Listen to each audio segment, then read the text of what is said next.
เกิดสวยงามล้ำเลอบ่เกิดแห่งวัฒนธรรมเสโดนไหลผ่านเอกอ้างคดสวยลาวัน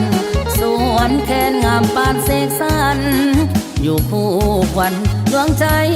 ประสาพอไตปิโดกสง่าเลื่อมใสศูนย์รวมน้ำใจกราบไหว้ขอพรบูชา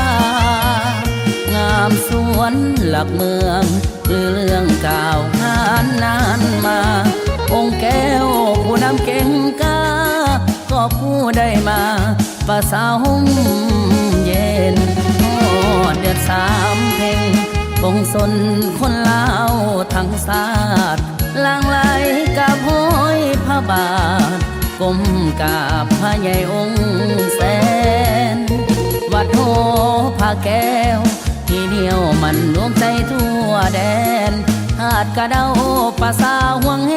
นผู้คนเนืองแน่นหลังมาขอพร